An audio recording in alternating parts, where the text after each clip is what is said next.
O volcán da Palma entra nunha fase nova, coa lava saindo moito máis fluida, o que fai que avance máis rápido. No seu camiño cara ao mar, o río de magma segue arrasando con casas, cultivos e todo o que atopa por diante. O goberno acaba de aprobar unha axuda de máis de 10 millóns de euros para facilitarlles vivenda aos damnificados.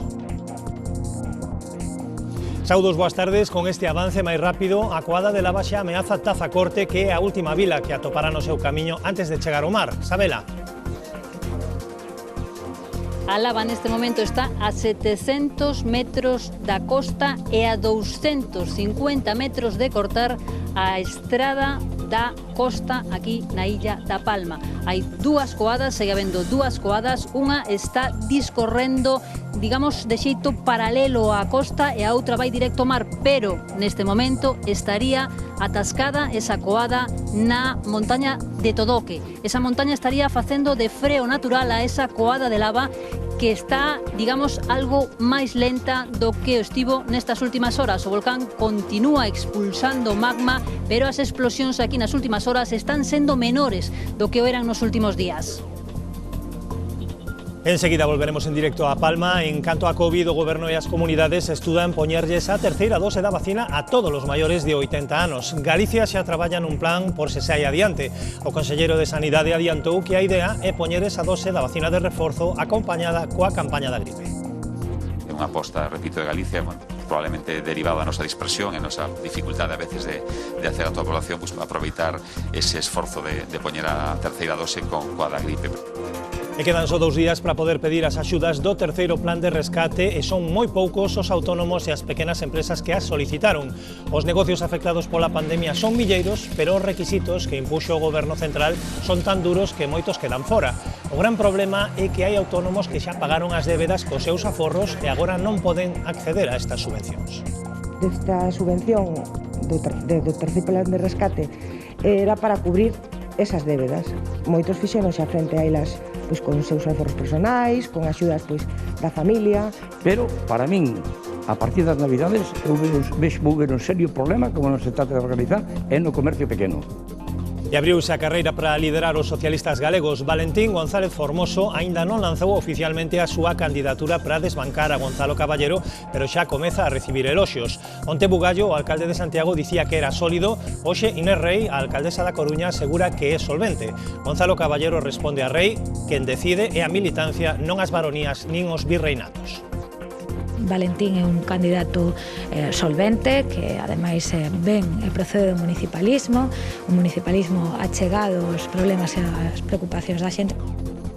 Non é tempo de que ningunha baronía nin ningún virreinato intente plantexar o futuro do PSDG a través de ningunha clave. Eu sigo facendo un chamamento á integración.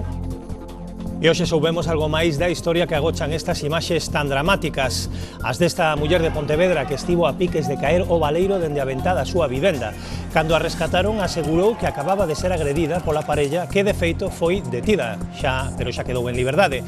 De seguido lles damos todos os datos e escoitamos un dos protagonistas, o veciño que axudou a salvala de caer o baleiro. Un momento dado, o axente José, non sei como, pode agarrar a esta muller. Eu decátome do tema, fago forza contra a parede da miña casa por dentro e agarro a él polo seu cinto reglamentario e digolle: non te preocupes, vou te agarrar moi forte, ti non te vas a caer, o sea que colla que non se te escape. E o xuiz non ve delito nas grabacións que se lle fixeron sen permiso a dúcias de mulleres na festa da Maruxeina de hai 2 anos e que acabaron colgadas en páxinas porno. Malia as queixas das vítimas, ordeou que se arquivase a causa. Demetrio. Son en total 87 mulleres as que foron gravadas por cámaras ocultas no ano 2019 en transcurso da festa da Maruxeina mentras ouriñaban nun calexón afastado lonxe das vistas dos transeúntes. A quen colocou cámaras ocultas ali, as gravou e logo subiu esas imaxes a páxinas pornográficas en internet. Ben, pois agora o xuiz entende que non hai delito penal contra a intimidade xa que estaban realizando ese acto o de ouriñar na vía pública e non no ámbito privado. As acusacións particulares xa presentaron recurso na Audiencia Provincial de Lugo. O meollo da cuestión está, dice o xuiz, o feito de que non se viola, non se atenta contra a intimidade das rapazas polo feito de que elas estaban realizando as súas necesidades na vía pública. E outra decisión xudicial polémica da que nos ocuparemos, a dos xuíces dos Estados Unidos que se negan a entregar a España os datos que tiñan colgados nas redes sociais os presuntos asesinos de Samuel Luiz, o mozo que morreu dunha malleira na Coruña. Raquel.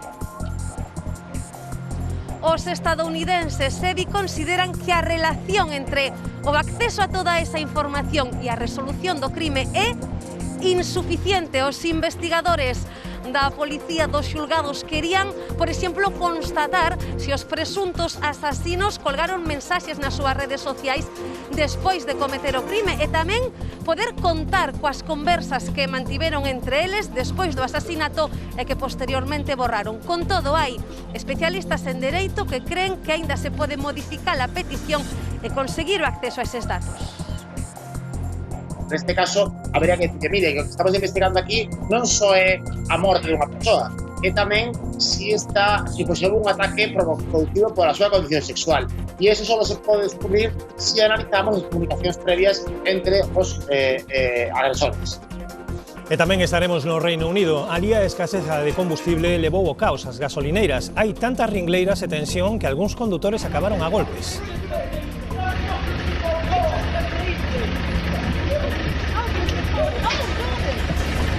Así, a puñazos e patadas, pelexaban esta noite polos últimos litros nas estacións de servizo. O combustible non chega ás gasolineiras porque non hai condutores de camión para transportalo. Moitos eran estranxeiros e co Brexit non poden traballar. O goberno porá militares nas gasolineiras para evitar problemas, pero a situación repítese noutros sectores. No campo, por exemplo, as colleitas apodrecen sen que ninguén a recolla.